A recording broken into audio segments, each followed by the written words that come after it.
study this morning is in the, in the 13th chapter of Isaiah, beginning with 12th verse. Isaiah 13, verse 12. Ken Kern is going to word a prayer for us this morning. Ken?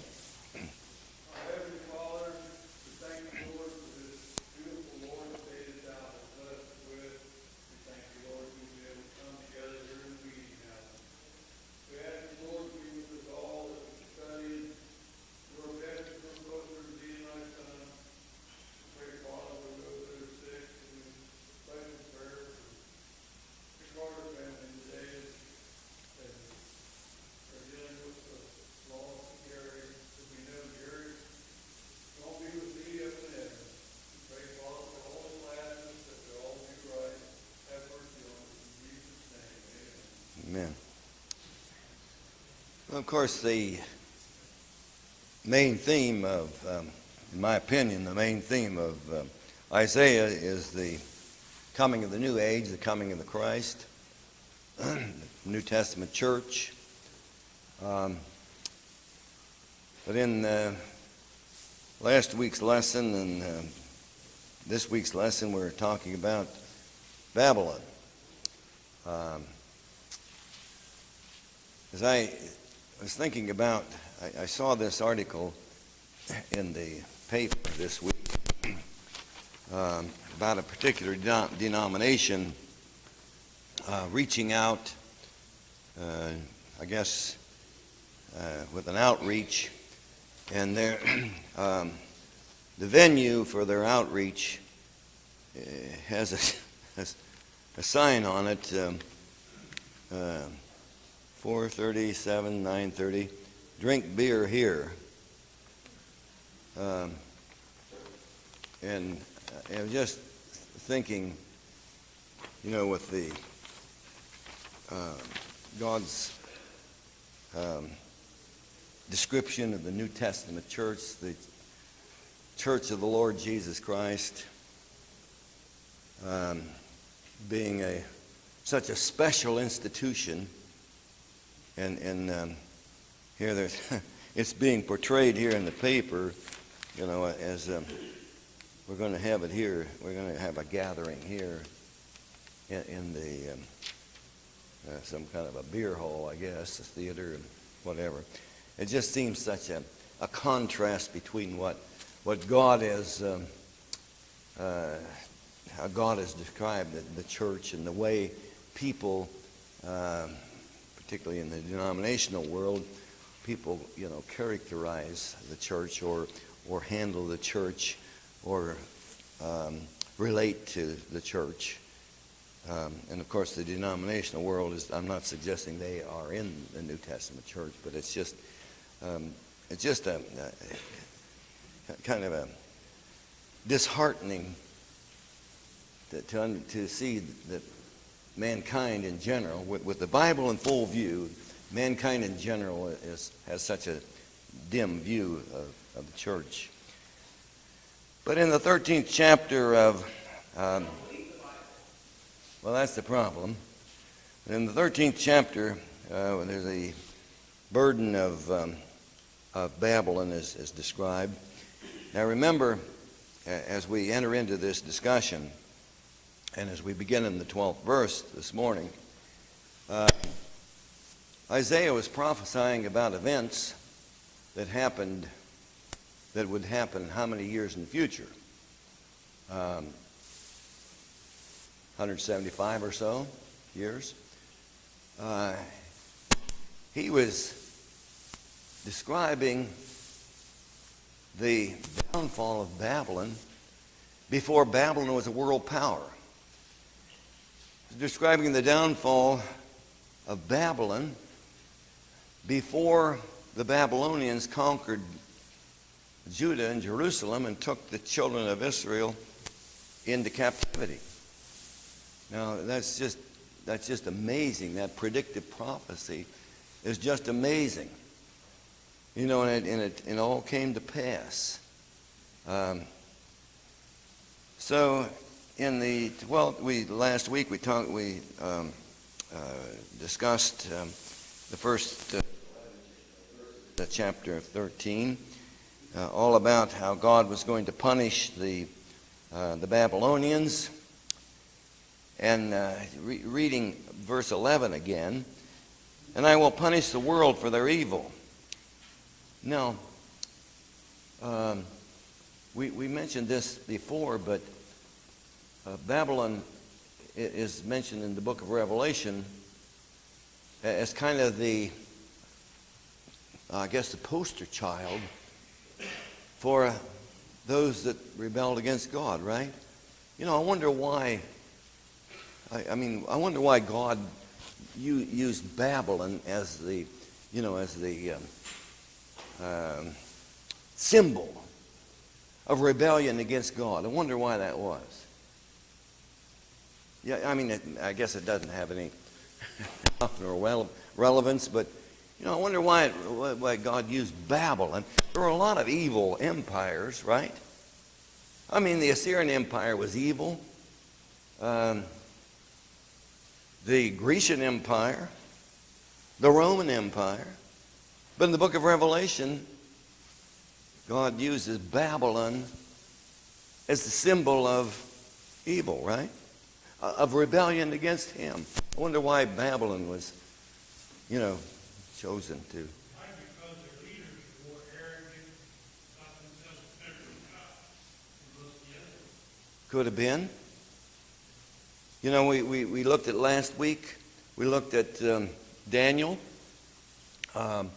where at the end of the Babylonian period, this Belshazzar, I'm not sure I'm pronouncing the name correctly, Belshazzar, one of the last king of the Babylonian Empire, had a big feast, and they hauled out the vessels that they had captured from the temple there 70 years earlier, and they were profaning those sacred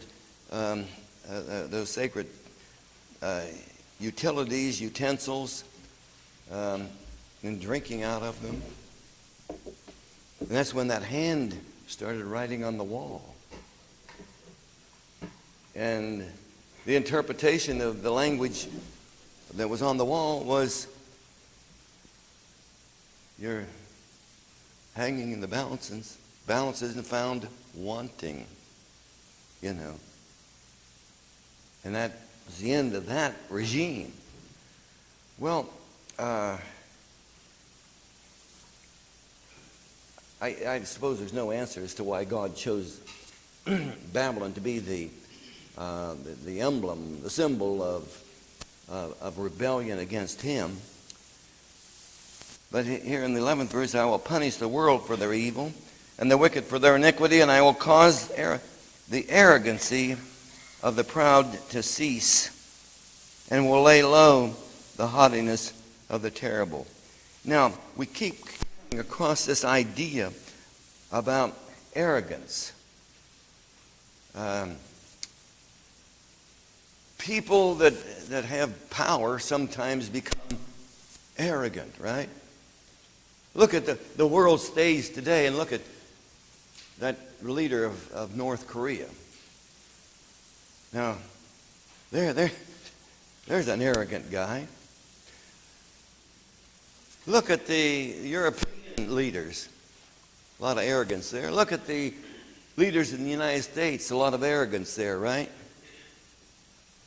Lots of it. And I wonder why God hates it. God hates a proud look, right? Proverbs says that, right? God hates a proud look. I wonder why. What's so bad about being puffed up and haughty?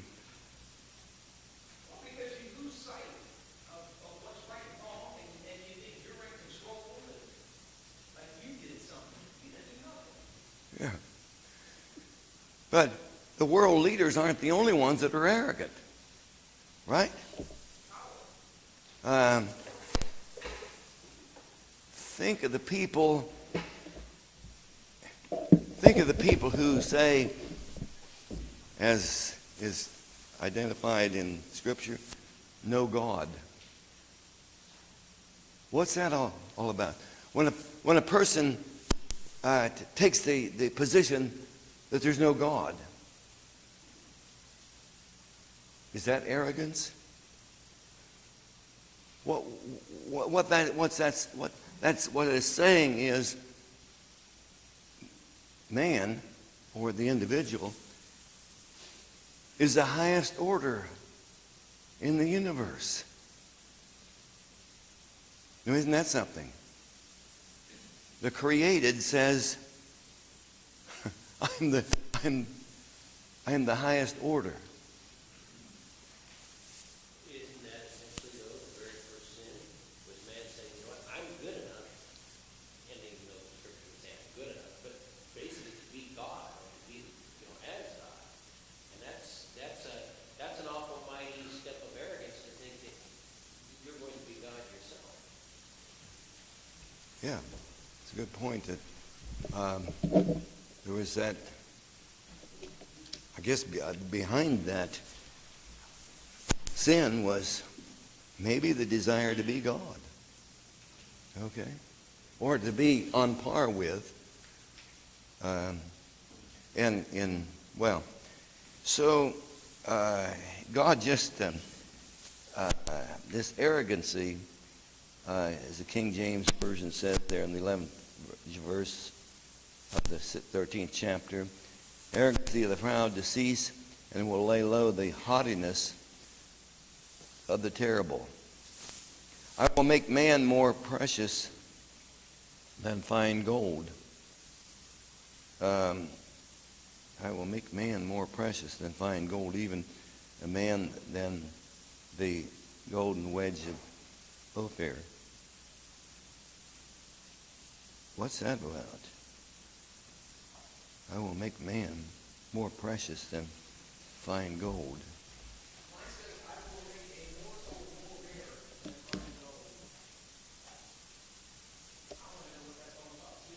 Yeah.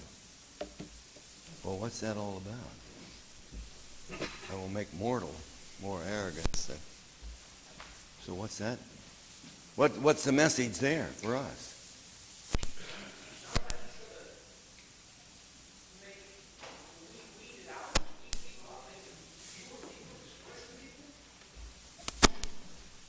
I will make man more precious. Now remember, what the context of this is talking about the Babylonian folks. I will make a man more precious than fine gold, even a man than the golden wedge of Ophir.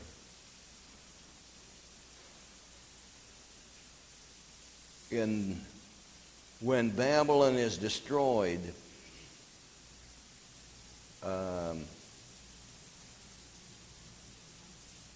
humankind there will be not very. Doesn't that mean not many is going to be left? I mean, there's going to be almost annihilation of the folks there. And there are further descriptions of this as we go forward. Therefore I will shake the heavens, and the earth shall be removed out of her place. Therefore I will shake the heavens, and the earth shall be removed out of her place in the wrath of the Lord of hosts, and in the day of his fierce anger. Now, God is saying here that he is in control.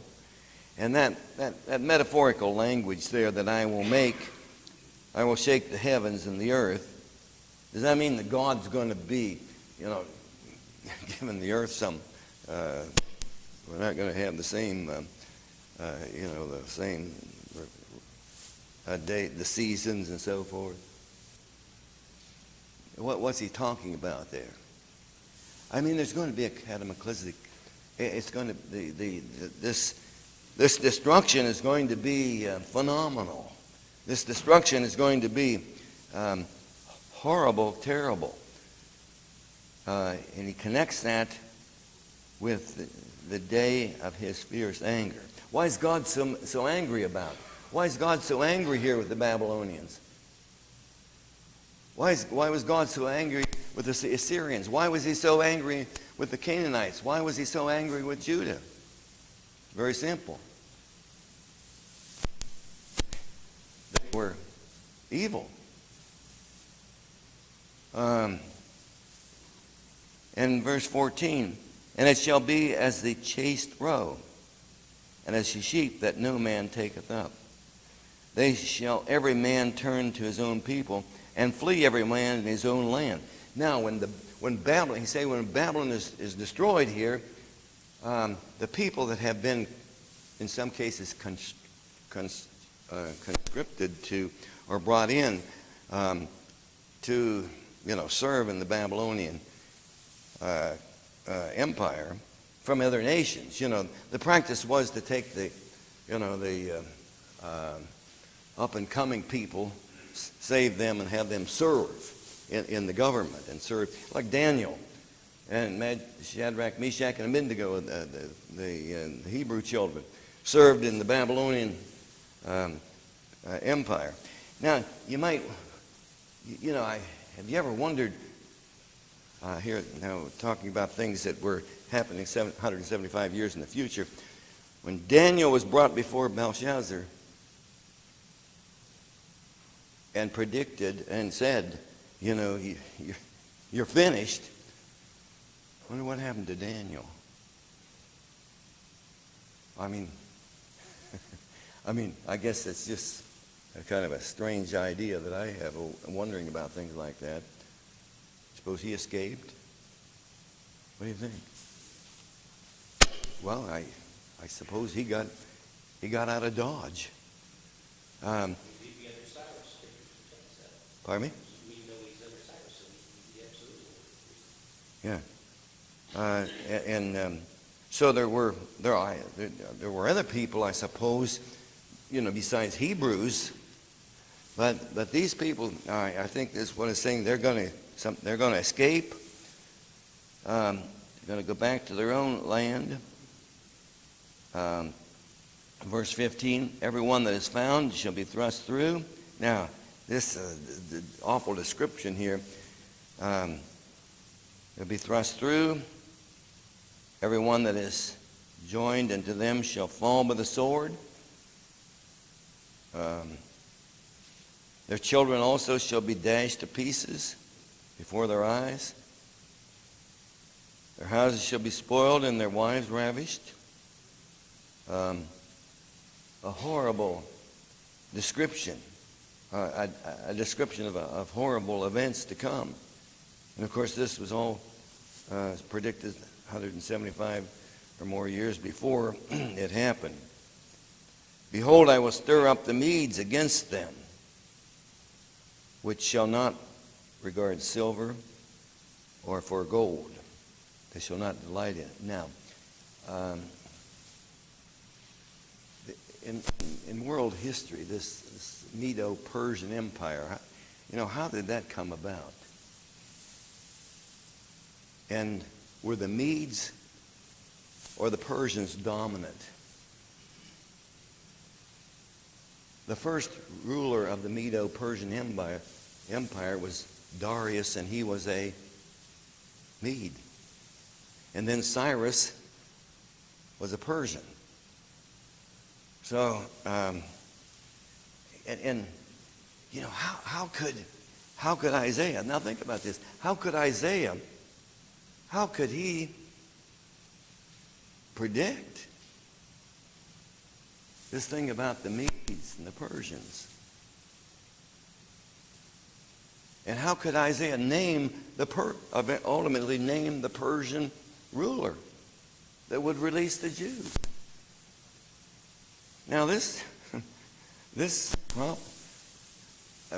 you can't dismiss this prophecy as some just light prediction some man made. This was obviously God speaking through Isaiah.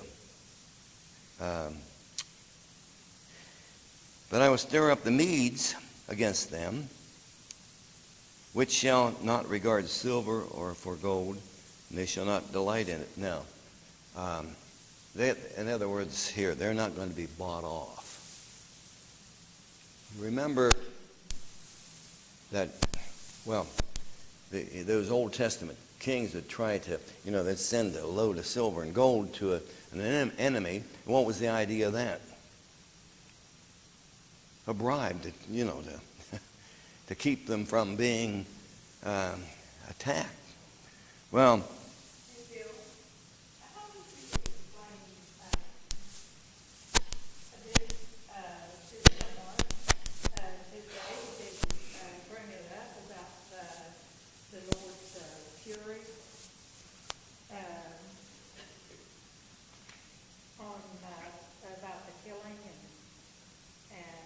you, Of the children, I have people that, my cousin, he's not an atheist, agnostic, I guess, which he said he is.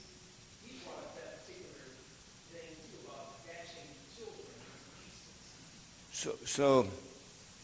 so you're asking, how do you justify this? How do you try to defend this to people that have the notion that this is... The Lord did all of this, that God did all of this. Okay. Can I address it? No. Yeah, go ahead. Go ahead. I mean, we look at that and go, it's horrible. Those babies are better off. They grow up and pay that dollars.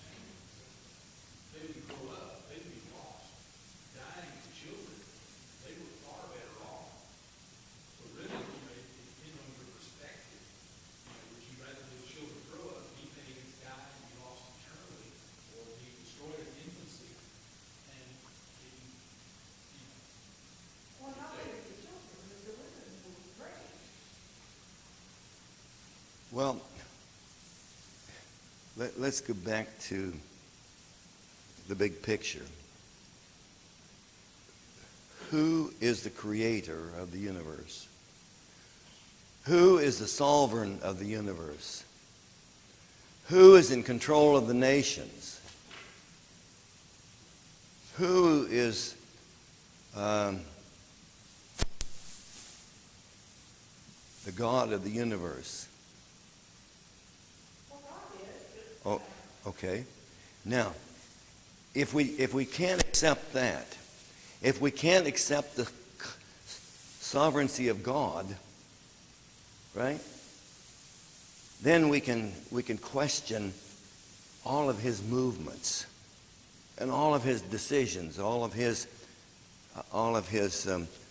operations through the ages. Well, I'm good with what his explanation, that makes sense, and I really can't believe I never thought of that. I guess because it was before Jesus, I didn't think about what the kids were saying, but as far as the women being raped, unfortunately, that's just what happens in war. I mean, that's where I came from. When Hannibal and his African army invaded the Italy, that's where the Sicilians came from. I mean, but that's a good point that he just made, and I'm going to use that. Well, that's a great point. But what the people that project this idea that God is love, and if God is love, and He is love, how could He allow these kind of things to happen? But they're not saying allow. They feel like he's doing it. Okay. So God created this universe, and he put man in a perfect situation in the Garden of Eden, right? And they messed it up. They messed it up. And God's tolerance for sin isn't very high, is it? He has a very low. Right. But ultimately, he's not very tolerant. Herschel, weigh in on this. I mean, if you don't accept the sovereignty of God, the sovereignty of God, if you don't accept him as the creator, the master, the ruler of the universe, then Well, we do, Bill. She's trying to say, give us an argument for these people who say these things. But they don't accept the sovereignty of God. So it's really like beat your head against the rock. okay. Bill went up the thought in Galatians 6, 7, 8, that we not see God is not mocked.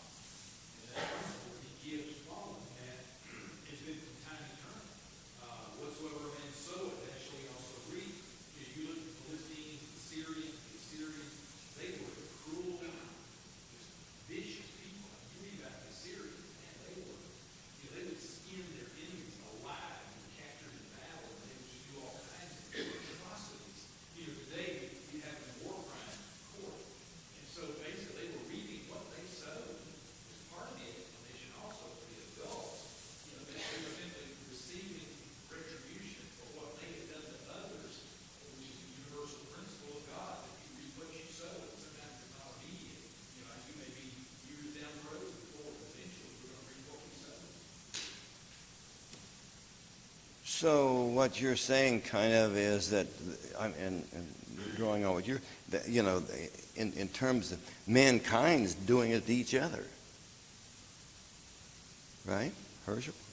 Another point is that the unbeliever, the atheist, who denies God, who makes himself God, and sets up his own rules, he is inconsistent to attack Christians because he'll find these things in the Bible, and he will be critical of it, but he doesn't believe there is a moral code until he's attacking us. So they have no right to give us because it's what they believe and hold to.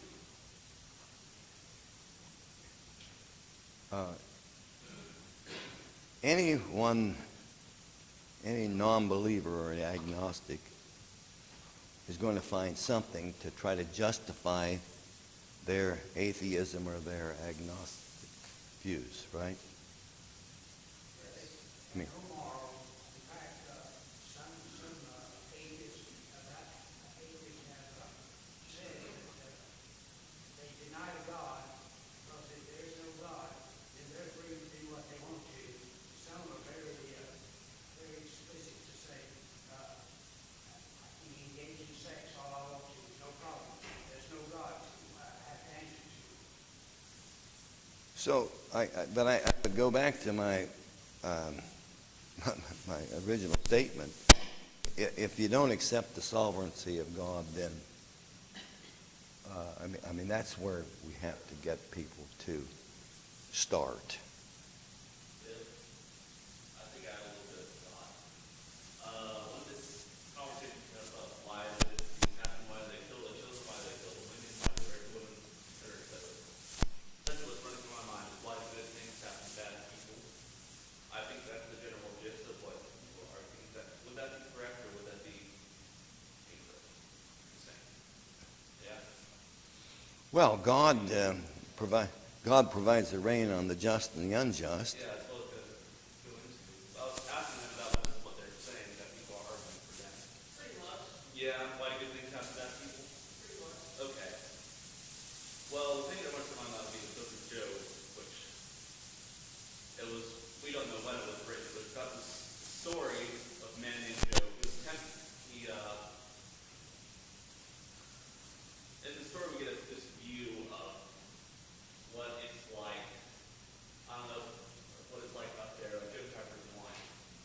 But this view is that you have this adversary, Satan, who is questioning God about whether his servant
but we can think about it. But the questions that God asked Job at the end of the book, what were some of those questions?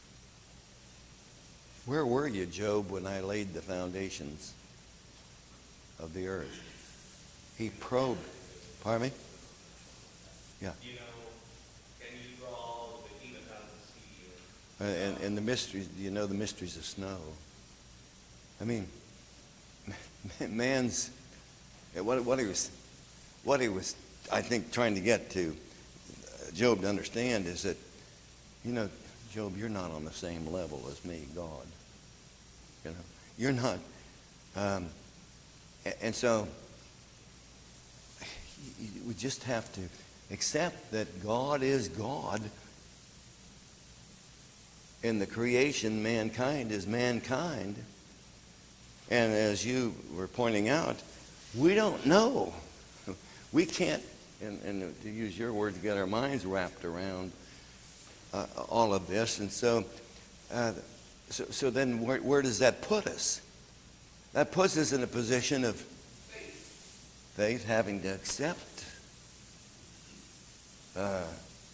And so, Barbara, and the bottom line of this is if somebody doesn't want to accept God as the supreme ruler of the universe, then I don't know where you go. And what about how he took care of all those people who were bringing their babies alive?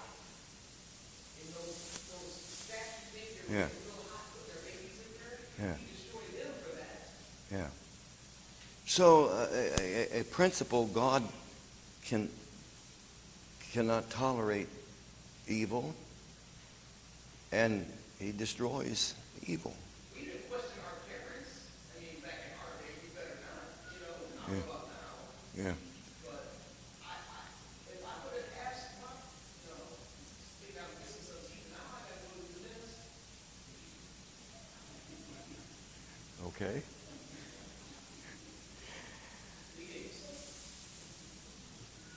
Hey, verse 18. Let's move forward. Their bows shall dash the young men to pieces. The bows were the primary military armament, military pieces, the bows. And they shall have no pity on the fruit of the womb. Their eyes shall not spare children.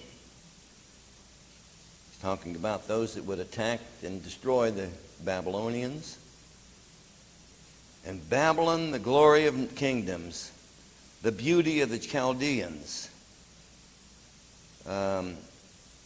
Excellency shall be when God overthrew. Let me read that again. And Babylon, the glory of kingdoms, the beauty of the Chaldees, excellency shall be as when God overthrew Sodom and Gomorrah. Now, this glorious kingdom of Babylon is going to degenerate to the posture, the position, the end result of Sodom and Gomorrah. And we know the end result of Sodom and Gomorrah. In verse 20, and it shall never be inhabited, neither shall it be, he dwell in it from generation to generation. Neither shall the Arabian pitch tent there, neither shall the shepherds make their fold there. Now, he says, through the generations, over time, that is another way of saying, over time, what's going to happen? Not immediately, because Alexander the Great wanted to make his capital there in Babylon. Babylon didn't, fall into a desolate situation, a non-habitable place immediately, but over time, from generation to generation. Now, where is Babylon today? Pardon me? Gone. Rubble. uninhabited. Snakes, other than snakes and beasts and so forth. You know, wild. mentioned that Alexander the Great, I think it was 10,000 men. He was considered that he was going to restore it. Like I said, he just turned away from it. I had to be God's providence. Yeah. Think that. Yeah. So well, anyway, here with this prophecy, 175 years before this happened, that Babylon fell, that eventually over generations, it was going to be like Sodom and Gomorrah. Sodom and Gomorrah at the bottom of the Dead Sea. And so this, the arrogancy, the evil that existed in that piece of real estate there that was called Babylon, that piece of real estate, just like Sodom and Gomorrah, were consigned to what? Oblivion. I mean, it's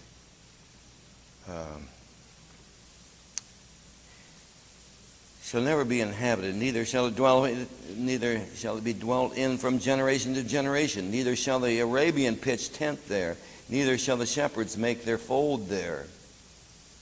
And the wild beasts of the desert shall lie there, and their houses shall be full of doleful creatures. And the owl shall live there, and the satyrs shall dance there. And the wild beast of the islands shall cry in their desolate houses, and dragons in their pleasant palaces. And her time is near to come, and her days shall not be prolonged. Quite a description of this magnificent Babylonian kingdom, reduced to rubble, and eventually, and in today's period of time, no human inhabitants, just the certain creatures